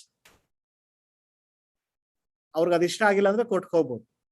But ನಿಮಗೂ ಇದೆ, ಅದಕ್ಕೆ ನಿಮಗೆ quasi judiciary handle ಮಾಡ್ತಾರೆ. ಹಂಗಾರೆ ಏನ್ powers ಇದೆ ಅಂದ್ರೆ, ಯಾರನ್ನ ಬೇಕಾದ್ರೂ ಎವಿಡೆನ್ಸ್ ಕರೆಸ್ಬೋದು. ನೀವು ಕೋರ್ಟ್ ಹೆಂಗ್ ಆರ್ಡರ್ ಬರಕ್ ಹೇಳ್ತಾರಲ್ಲ, you can also issue orders. Court summons ಹೆಂಗ್ ಕರೀತಾರೆ, ನೀವು ಕರೆಸ್ಬೋದು. ಎವಿಡೆನ್ಸ್ ಬೇಕು ತಗೊಂಬ ಅಂತ ಹೇಳ್ಬೋದು. ನಿಮಗೆ ಪವರ್ಸ್ ಇದೆ. ಹಂಗೆ ಇದಕ್ಕೂ ಆ ಪವರ್ಸ್ ಕೊಡಿ ಅಂತ. ಜುಡಿಷಿಯರಿಗೆ ಅಷ್ಟು ಪೂರ್ತಿ ಪವರ್ಸ್ ಅಲ್ಲ.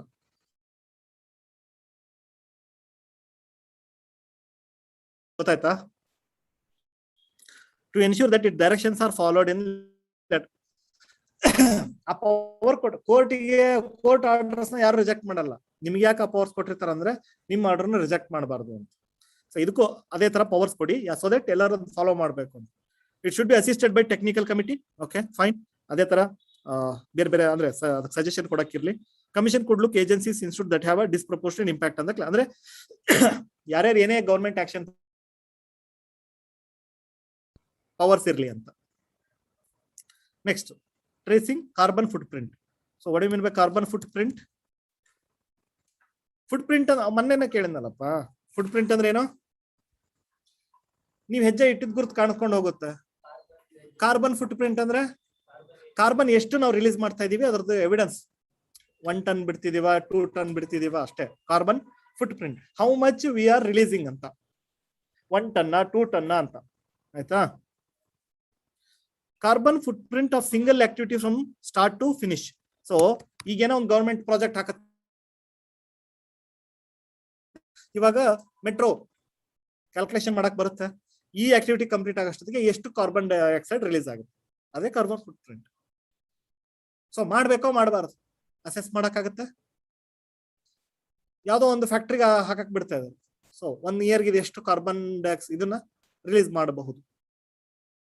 ಪೆಟ್ರೋಲ್ ಬಸ್ಸಸ್ಗಳನ್ನ ಮಾಡೋದ, CNG ಬಸ್ಸಸ್ಗಳು ಯಾವ್ದು ಇದು ಮಾಡುತ್ತೆ. ಸೊ ಇದು ಜಾಸ್ತಿ ಆಗುತ್ತೆ. ಅರ್ಥ ಆಗುತ್ತಲ್ಲ? ಗವರ್ಮೆಂಟ್ ಏನೇ ಮಾಡಿದ್ರು ಕೂಡ single activity from start to finish ಅದಕ್ಕೆ ಪವರ್ಸ್ ಕೊಡ್ಬೇಕು. ಗವರ್ಮೆಂಟ್ ಯಾವ್ದೇ ಪ್ರಾಜೆಕ್ಟ್ ಮಾಡ್ಲಿ, ಓಕೆ ಇದ್ರದ್ದು ಇಷ್ಟು ರಿಲೀಸ್ ಆಗುತ್ತೆ. ಇವಾಗ ಇಲ್ವಾ ಅದು ಮೆಕ್ಯಾನಿಸಮ್ ಅಂದ್ರೆ ಎನ್ವೈರನ್ಮೆಂಟಲ್ ಇಂಪ್ಯಾಕ್ಟ್ ಅಸೆಸ್ಮೆಂಟ್ ಅಂತ ಇದೆ. ವರ್ಕ್ ಮಾಡ್ಕೊಡೋದ್ರ ಬಗ್ಗೆ ಎನ್ವೈರನ್ಮೆಂಟ್ ಇಂಪ್ಯಾಕ್ಟ್ ಅಸೆಸ್ಮೆಂಟ್. ಹಂಗಂದ್ರೆ ಏನು?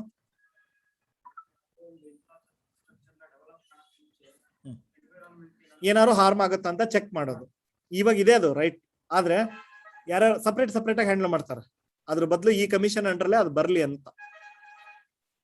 ಸಜೆಷನ್ ಕೊಡ್ಬೇಕಾದ್ರೆ ಬಿಂದಾಸ್ ಆಗಿರಿ. ಯಾಕಂದ್ರೆ ಇರೋದಲ್ಲ, ನೀವು ತಪ್ಪು ಬರ್ದ್ರಿ ಅನ್ನೋ ಮಾತೇನಿಲ್ಲ. ನಿಮ್ದು ಏನ್ ಸಜೆಷನ್ ಇದೆ ಹಾಕ್ಬೋದು. ಆಯ್ತಾ? So we have bureau of energy efficiency. ಎಲ್ಲಿ ನೋಡಿದ್ರೆ ಇದ್ರನ್ನ? BEE ನೀವು ನಿಮ್ ಸುತ್ತಮುತ್ತ ನೋಡಲ್ಲ. ನೀವು ಬಲ್ಬ್ಗಳ ಮೇಲೆ BEE ಹಾಕಿರ್ತಾರೆ, ನಿಮ್ಮ ಫ್ರಿಡ್ಜ್ ಮೇಲೆ ಹಾಕಿರ್ತಾರೆ BEE ರೇಟಿಂಗು ಇಲ್ವಾ? ಎಷ್ಟೇನ 5 ಸ್ಟಾರ್, 3 ಸ್ಟಾರ್, 4 ಸ್ಟಾರ್ ಕರೆಕ್ಟಾ? ಎನರ್ಜಿ ಎಫಿಷಿಯನ್ಸಿ ಬಗ್ಗೆ ಕೊಟ್ಟಿರ್ತಾರೆ. ಹೈಲಿ ಎನರ್ಜಿ ಎಫಿಷಿಯಂಟ್ ಕಡಿಮೆ, 3 ಸ್ಟಾರ್ ಅಂದ್ರೆ ಕಡಿಮೆ ಇರುತ್ತೆ, 5 ಅಂದ್ರೆ ತುಂಬಾ ಎಫಿಷಿಯಂಟ್ ಆಗಿರುತ್ತೆ, ನಿಮ್ ಎನರ್ಜಿ ಉಳಿಸುತ್ತೆ ಅಂತ, ಎಲೆಕ್ಟ್ರಿಸಿಟಿ ಬಿಲ್ ಕಡಿಮೆ ಬರುತ್ತೆ ಅಂತ. ಸರಿ, ಮತ್ತೆ ಎಫಿಷಿಯನ್ಸಿ ನೋಡಕ್ ಇದೆಯಲ್ಲ ಇದು BEE, ಅರ್ಥ ಆಗುತ್ತಲ್ಲ? But we also need over all carbon efficiency that looks beyond electronics. ಅದು ಬರೀ ಎಲೆಕ್ಟ್ರಾನಿಕ್ ಇಕ್ವಿಪ್ಮೆಂಟ್ಸ್ ಮೇಲೆ ಮಾತ್ರ ಇರುತ್ತೆ. ಬರೀ ಎಲೆಕ್ಟ್ರಾನಿಕ್ ಇಕ್ವಿಪ್ಮೆಂಟ್ಸ್ ಇಂದ ಆಗಲ್ವಲ್ಲ ಕ್ಲೈಮೇಟ್ ಪ್ರಾಬ್ಲಮ್. ಅದಕ್ಕೆ ನಮಗೆ ಇನ್ನೂ ದೊಡ್ಡದಾಗಿರೋ ಬೇಕು ಅಂತ ಅವ್ರು ಹೇಳ್ತಾರೆ. ಓಕೆ, ಸೊ ಪಬ್ಲಿಕ್ ಎಲ್ಲದನ್ನು ಯೂಸ್ ಮಾಡಿ, ಕಾಮನ್ ಸೆನ್ಸ್ ಯೂಸ್ ಮಾಡ್ಕೋಬೇಕು, ಅವೇರ್ನೆಸ್ ಕ್ರಿಯೇಟ್ ಮಾಡೋದು ಯೂಸ್ ಮಾಡ್ಕೋಬೇಕು, ಎಲ್ಲದನ್ನು ಕೂಡ ಒಂದೇ ಇದರಲ್ಲಿ ಬರಬೇಕು ಅಂತ ಅವ್ರು ಕ್ಲೈಮೇಟ್ ಚೇಂಜ್ ಸಂಬಂಧಪಟ್ಟ ಹಾಗೆ.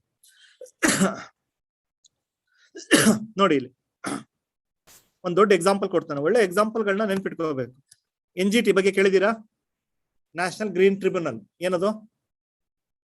ಎನ್ವೈರನ್ಮೆಂಟ್ ಪೊಲ್ಯೂಷನ್ ಅಥವಾ ಎನ್ವೈರನ್ಮೆಂಟ್ ಸಂಬಂಧಪಟ್ಟಂಗೆ ಯಾರೇ ಹಾರ್ಮ್ ಮಾಡಿದ್ರು ಅದು ಅದ್ರ ಕೆಲಸ, ಅದು ಜುಡಿಷಿಯರಿ. ಅದು ಅರ್ಥ ಆಗುತ್ತಲ್ಲ? ಕ್ವಾಸಿ ಜುಡಿಷಿಯಲ್ ಬಾಡಿ NGT ಅಂದ್ರೆ ಅವ್ರಿಗೆ ಈಗ ಫಾರ್ ಎಕ್ಸಾಂಪಲ್ ಯಾವ್ದು ವರ್ಲ್ಡ್ ರಿಲಿಜಿಯಸ್ ಕಾನ್ಫರೆನ್ಸ್ ಅಂತ ಹೇಳ್ಬಿಟ್ಟು ಯಾರು ಎಂತ ಫೌಂಡೇಶನ್ ಅಪ್ಪ ಅದು, ಓಕೆ, ಅವ್ರನ್ನ ಆರ್ಗನೈಸ್ ಮಾಡಿದ್ರಲ್ಲ ಡೆಲ್ಲಿ ಹತ್ರ ಯಮುನಾ ನದಿ ಮೇಲೆ, ರವಿಶಂಕರ್ ಗುರುಜಿ. ಅರ್ಥ ಆಯ್ತಲ್ಲ? ಸೊ ವರ್ಲ್ಡ್ ರಿಲಿಜಿಯಸ್ ಕಾನ್ಫರೆನ್ಸ್ ಅಂತ ಹೇಳ್ಬಿಟ್ಟು ಮಾಡಿದ್ರು. ಅದರಿಂದ ಎನ್ವೈರನ್ಮೆಂಟ್ಗೆ ಇಷ್ಟು ಹಾರ್ಮ್ ಆಯ್ತು ಅಂತ ಅವ್ರಿಗೆ ಪೆನಲ್ಟಿ ಹಾಕಿದ್ರು NGT ಅವರು. ಯಾವ್ದೋ ಸಿಮೆಂಟ್ ಇಂಡಸ್ಟ್ರಿಗಳು ತುಂಬಾ ವಾಟರ್ ಪೊಲ್ಯೂಟ್ ಮಾಡ್ತಾ ಇದೆ, ನಾರ್ಮ್ ಫಾಲೋ ಮಾಡ್ತಾ ಇಲ್ಲ ಅಂತ ಅವ್ರ ಮೇಲೆ ಹಾಕಿದ್ರು. ಆಯ್ತಾ? ಸೊ ಈಗ ಇಲ್ಲಿ NGT ಇನ್ನೊಂದು ಇದ್ರದ್ದು ಬೇಕಾದಷ್ಟಿದಾವೆ NGT ಗಳು ಹಾಕಿರೋದು. National thermal power corporation NTPC ಇದೆ ಅಲ್ವಾ, ಅವರು ಈ ಕೋಲ್ನ ಒಂದ್ ಕಡೆಯಿಂದ ಇನ್ನೊಂದ್ ಕಡೆ ಸಪ್ಲೈ ಮಾಡ್ತಾರಲ್ಲ, ಅದನ್ನ ಮಾಡ್ಬೇಕಾದ್ರೆ ಅದ್ರ ಮೇಲೆ ಓಪನ್ ಆಗಿ ನೋಡಿರ್ತೀರಾ ನೀವು ಕೂಡ, ಕೋಲ್ನ ಹಂಗೆ ಜಸ್ಟ್ ತುಂಬಿಕೊಂಡು ಹಂಗೆ ಓಪನ್ ಆಗಿ ಟ್ರಾನ್ಸ್ಪೋರ್ಟ್ ಮಾಡೋದು. ಏನಾಗುತ್ತೆ ಓಪನ್ ಆಗಿ ಟ್ರಾನ್ಸ್ಪೋರ್ಟ್ ಮಾಡಿದ್ರೆ?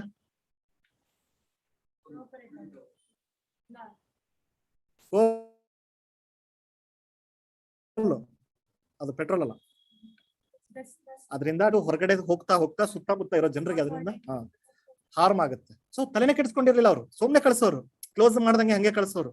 ಸೊ ಏನು ಟಾರ್ಪಲಿನ್ ಹಾಕ್ದೇನೆ ಎನ್ವೈರನ್ಮೆಂಟ್ ಕ್ಲಿಯರೆನ್ಸ್ ಅವ್ರಿಗೆ 99 ಅಲ್ಲಿ ಸಿಕ್ಕಿದೆ, 10 ವರ್ಷ ಆದ್ರೂ ಅವ್ರು ಹಂಗೆ ಫಾಲೋ ಮಾಡ್ತಾ ಇರ್ಲಿಲ್ಲ. ಓಕೆ, ಸೊ ಛತ್ತೀಸ್ಗಢ ಅಲ್ಲಿ ಅವ್ರಿಗೆ supreme court past and order directing wagons covered with ಒಂದ್ ತಿಂಗಳೊಳಗಡೆ ಇನ್ ಯಾವ್ದೋ ಕೂಡ ನೀವು ಕವರ್ ಇಲ್ದಂಗೆ ಕಳ್ಸಂಗಿಲ್ಲ ಅಂತ ಹೇಳಿದ್ರು. ಅರ್ಥ ಆಗ್ತಿದೆಯಲ್ಲ? ಸೊ ರೆಸ್ಪಿರೇಟರಿ, ಸೊ ಈ ತರ ತಲೆನೇ ಕೆಡಿಸ್ಕೊಂಡಿಲ್ಲ, ಬಟ್ ಎನ್ವೈರನ್ಮೆಂಟ್ ಕ್ಲಿಯರೆನ್ಸ್ ಸಿಕ್ಕಿದೆ. NGT ಹೇಳೋವರೆಗೂ, ಸುಪ್ರೀಂ ಕೋರ್ಟ್ ಹೇಳೋವರೆಗೂ ತಲೆನೇ ಕೆಡಿಸ್ಕೊಂಡಿಲ್ಲ. ಅದಕ್ಕಾಗಿ ಒಂದು ಬಾಡಿ ಇದ್ರೆ 3 ಹೊತ್ತು ಅದನ್ನೇ ನೋಡ್ತಾರೆ. ಈಗ ವುಮೆನ್ ಕಮಿಷನ್ ಇದೆ, ವುಮೆನ್ ಮೇಲೆ ಏನೇ ಪ್ರಾಬ್ಲಮ್ ಆದ್ರೂ ಅವರು ಫಸ್ಟ್ ಹೋಗ್ತಾರೆ. ಹಂಗೆ ಕ್ಲೈಮೇಟ್ ಚೇಂಜಿಗೆ NGT ಕೇಸ್ ಹೋದ್ಮೇಲೆ ನೋಡ್ಕೊಳತ್ತೆ, ಸುಮಟನು ನೋಡ್ಕೊಳತ್ತೆ, ಬಟ್ ಒಂದು ಕಮಿಷನ್ ಇದ್ರೆ ಹೆಂಗ್ ಅಡ್ವಾಂಟೇಜ್ ಮಾಡ್ಬೋದು ಅಂತ ಒಂದು ಎಕ್ಸಾಂಪಲ್ ಕೊಟ್ರು. ನೆನ್ಪಿಟ್ಕೊಂಡ್ ಬರಿಬೇಕು ಇವೆಲ್ಲ. NTPC ಇದು ಕೋಲ್ ಸಪ್ಲೈ ಮಾಡ್ಬೇಕಾದ್ರೆ, ಟ್ರಾನ್ಸ್ಪೋರ್ಟ್ ಮಾಡ್ಬೇಕಾದ್ರೆ without covering they use to supply for 10 years. ಅಷ್ಟರಲ್ಲಿ ಎಷ್ಟು ಜನಕ್ಕೆ ಅದು ರೆಸ್ಪಿರೇಟರಿ ಪ್ರಾಬ್ಲಮ್ ಕ್ರಿಯೇಟ್ ಆಗಿದೆ? ಓಕೆ, ನೆಕ್ಸ್ಟ್ ಇನ್ನೊಂದು ಎಕ್ಸಾಂಪಲ್, ಪ್ಲಾಸ್ಟಿಕ್. ಇಲ್ಲೇದೆ, ವಿ ಆರ್ ಆಲ್ಸೋ ಕಲ್ಪ್ರಿಟ್ಸ್, ಅದ್ರ ಬಗ್ಗೆ ಮಾತಾಡಂಗಿಲ್ಲ. ಮತ್ತೆ ಮರ್ತೋಗಿರ್ತೀವಿ ಬ್ಯಾಗು, ಮತ್ತೆ ಪ್ಲಾಸ್ಟಿಕ್ ಅವ್ರು ಇಟ್ಕೊಂಡು ಹೋಗ್ತೀವಿ ನಾಚಿಕೆಲ್ದಂಗೆ. ಓಕೆ, ಇವನ್ ಐಡು ಮರ್ತ್ ಬಿಡ್ತೀವಿ. ಅರ್ಥ ಆಗ್ತೀರಾ? ತಗೊಂಡ್ ಹೋಗ್ಬೇಕು, ಏನ್ ಮಾಡ್ಬೇಕು? ಸಾಧ್ಯವಾದಷ್ಟು ಕೈಲಿ ಇಟ್ಕೊಳ್ರೋ ಟ್ರೈ ಮಾಡ್ತೀನಿ, ಬಟ್ ಎಲ್ಲ ಸರಿ ನೆನ್ಪಿಟ್ಕೊಳಕ್ಕಾಗಲ್ಲ. ಬಟ್ ಒಂದು ಸ್ಟ್ರಿಕ್ಟ್ ಆಗಿ ಫಾಲೋ ಮಾಡ್ಬೇಕು. ಏನ್ ಮಾಡ್ತೀವಿ? ಪ್ಲಾಸ್ಟಿಕ್ ಬ್ಯಾಗ್ಸ್ ನ ಯೂಸ್ ಮಾಡ್ತೀವಿ. ಇಲ್ಲೇ ಬೆಂಗಳೂರಲ್ಲೇ ಆಕ್ಚುಲಿ ಇವಾಗ ಎಷ್ಟು 100 ಥಿಕ್ನೆಸ್ 75 ಇಂದ 100 ಮಾಡಿದ್ರೆ, ಈಗ 100 ಥಿಕ್ನೆಸ್ ಇರೋದು ಮಾತ್ರ ಯೂಸ್ ಮಾಡೋದು. ಸ್ಟಿಲ್ ಇಲ್ಲೆಲ್ಲ ಕೊಡೋದು 20-25 ಮೈಕ್ರಾನ್ ಇರೋದು ಕೊಡ್ತಾರೆ. ಕ್ಲೈಮೇಟ್ಗೆ ಒಳ್ಳೇದಲ್ಲ. ಅರ್ಥ ಆಗ್ತಿದೆಯಲ್ಲ? So ban on plastic bags in Delhi is a failure. ಅರ್ಥ ಆಗ್ತಿದೆಯಲ್ಲ? ಯಾಕೆ ಅಂದ್ರೆ ನಮಗೆ ಆಲ್ಟರ್ನೇಟಿವ್ಗಳನ್ನ ಜೋರಾಗಿ ನಾವು ಪುಷ್ ಮಾಡ್ತಾ ಇಲ್ಲ, ಕಾಸ್ಟ್ಲಿ ಆಗ್ತಾ ಇದೆ. ಪೇಪರ್ ಬ್ಯಾಗು ಮತ್ತೆ ಬಟ್ಟೆ ಬ್ಯಾಗ್ಗಳು ನೀವು 5 ರೂಪಾಯಿ ತಗೊಂಡಿರ್ತೀರಾ, ಅದಕ್ಕೆ ಬಟ್ಟೆ ಬ್ಯಾಗ್ ಎಷ್ಟು ಅಂದ್ರೆ 5 ರೂಪಾಯಿ 10 ರೂಪಾಯಿ ಅಂದ್ರೆ. ಸೊ ಅದನ್ನ ಪುಷ್ ಮಾಡ್ತಾ ಇಲ್ಲ, ಫೇಲ್ಯೂರ್ ಆಗಿದೆ. ಬೆಂಗಳೂರಲ್ಲೂ ಕೂಡ ಇನ್ನು ಆಲ್ರೆಡಿ ಇದೆ ಆಕ್ಟ್ ಅಲ್ಲಿ. ನಾನು ನಿಮ್ಗೆ ಕರೆಂಟ್ ಅಫೇರ್ಸ್ ಕ್ಲಾಸ್ ಅಲ್ಲೇ ಹೇಳಿದ್ದೆ, ಆಗಸ್ಟ್ ಇಂದಾನೇ ಶುರು ಆಗಿದೆ. ಕರೆಕ್ಟಾ? ಅಂದ್ರೆ ಅಕ್ಟೋಬರ್, ಆಗಸ್ಟ್, ಸೆಪ್ಟೆಂಬರ್ ಇಂದ ಕರೆಕ್ಟ್ ಕೊಡ್ತಾ ಇದಾರೆ. ನಾ ಹೇಳಿದ್ದು ಅದನ್ನೇ ಹೇಳ್ತಿರೋದು, ಕಾಸ್ಟ್ಲಿ ಆಗೋದಕ್ಕೆ ಯಾರು ತಗೊಳಲ್ಲ. ಅದನ್ನ ಪುಷ್ ಮಾಡ್ಬೇಕು. ಆಕ್ಚುಲಿ ಪ್ಲಾಸ್ಟಿಕ್ ಆಲ್ಟರ್ನೇಟಿವ್ ಬಂದಿದಾವೆ, ಅದನ್ನ ಸ್ವಲ್ಪ ಜೋರಾಗಿ ಪುಷ್ ಮಾಡ್ಬೇಕು, ಅವಾಗ ಇದು ರಿಪ್ಲೇಸ್ಮೆಂಟ್ ಆಗುತ್ತೆ. ಕಾಸ್ಟ್ಲಿ ಯಾರು ತಗೊಂತಾರೆ? ಅದನ್ನ ಹೇಳಿದ್ದು 5 ರೂಪಾಯಿ ನಾನು ತಗೊಂಡಿರ್ತೀನಿ, ಅದಕ್ಕೆ 10 ರೂಪಾಯಿ ಬ್ಯಾಗ್ ಅಂದ್ರೆ. Okay, plastic ban succeeded in one state require similar commitment from the neighbouring. ಆಮೇಲೆ ಇನ್ನೊಂದು, ಇಲ್ಲಿ ಕರ್ನಾಟಕದಲ್ಲಿ ಬ್ಯಾನ್ ಆದ ತಕ್ಷಣ ಪ್ಲಾಸ್ಟಿಕ್ ಯೂಸ್ ನಿಲ್ಲಲ್ಲ, ಮಹಾರಾಷ್ಟ್ರದಿಂದ ತರಿಸ್ಕೊತೀವಿ. ನೋಡ್ರಪ್ಪ, ಅವ್ರಿಗೇನು ಸೆಲ್ ಆಗ್ಬೇಕು. ನೀನು ಬ್ಯಾಗಿಗೆ ದುಡ್ಡು ಕಿಸ್ಕೋತಿ ಅಂತಂದ್ರೆ ಅವ್ನ ಹತ್ರ ಹೋಗಲ್ಲ ನೀನು. ಕರೆಕ್ಟಾ? ಇಲ್ಲಿ ಪ್ರೊಡಕ್ಷನ್ ನಿಲ್ಸಿದ್ರೆ ಏನಾಯ್ತು? ಅವ್ರೇನ್ ಮಾಡ್ತಾರೆ? ಮಹಾರಾಷ್ಟ್ರದಿಂದ ತರಿಸ್ಕೊತಾರೆ. ರೈಟ್? ನೀವು ಕೊಡ್ಬೇಕಾದ್ರೆ ಒಳಗಡೆ ಪ್ಲಾಸ್ಟಿಕ್ ಇಂದ ಹಾಕಿ ಕೊಟ್ಟು ಕಳಿಸ್ತಾರೆ. ಬಂದ್ರೆ ಯಾರ ವೆರಿಸ್ಪೆಕ್ಷನ್ಗೆ ನೋಡಿ ಸರ್ ನಾವು ಅದನ್ನೇ ಯೂಸ್ ಮಾಡ್ತೀವಿ ಅಂತ. ಗೊತ್ತಾಯ್ತಾ? ಸೊ ಅದೇ ಒಂದು ಸ್ಟೇಟ್ ನೋಡಿ, ಇದು ಪಾಲಿಸಿಗಳು ಹೆಂಗಿರ್ಬೇಕು ಅನ್ನೋದಕ್ಕೆ. ಒಂದು ಸ್ಟೇಟ್ ಅಲ್ಲಿ ನೀವು ಬ್ಯಾನ್ ಮಾಡ್ಬಿಟ್ರಿ ಅಂತ ಸಕ್ಸಸ್ ಆಗಲ್ಲ, ಪಕ್ಕದ ಸ್ಟೇಟ್ ಇಂದ ಪರ್ಚೇಸ್ ಮಾಡ್ಕೊತಾರೆ. Nationwide intervention here led by, ಅದಕ್ಕೆ ಹೇಳಿದ್ರು ಕ್ಲೈಮೇಟ್ ಕಮಿಷನ್ ಅಂತ ಏನಾರ ಬಂದ್ರೆ ಅವ್ರು ಹೋಲ್ ಇಂಡಿಯಾಗೆ ಇಂಪ್ಲಿಮೆಂಟ್ ಮಾಡಕ್ಕೆ ಯೋಚನೆ ಮಾಡಕ್ ಸಾಧ್ಯತೆ ಇರುತ್ತೆ. ಕರೆಕ್ಟಾ? ಕಮ್ಮಿ ಆಗಿದೆ. ನಾನು ಹೇಳಿದ್ದು 0 ಆಗ್ಬೇಕಾಗಿದೆ, ಈಗ ಅದು ಅದನ್ನೇ ಹೇಳ್ತಾ ಇದಾರೆ ಕ್ಲಿಯರ್ ಕಟ್ ಆಗಿ 0 ಅಂತ. ಎಲ್ಲಿ 0 ಆಗಿದೆ ಅಂತ? ಓಕೆ, ನೆಕ್ಸ್ಟ್ ಎರಡನೇದು, ಯಾರ್ಯಾರು ಏನ್ ಮಾಡ್ತಾ ಇದಾರೆ ಅಂತ ಚೆಕ್ ಮಾಡಕ್ಕೆ, ಮಾನಿಟರ್ ಮಾಡಕ್ಕೆ ಒಂದು ಬಾಡಿ ಬೇಕಾಗಿದೆ, ಅಕೌಂಟಬಿಲಿಟಿಗೋಸ್ಕರ. ಆಯ್ತಾ? ಓಕೆ,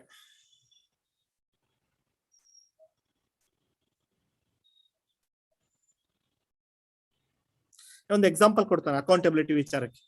ಯಾವುದು?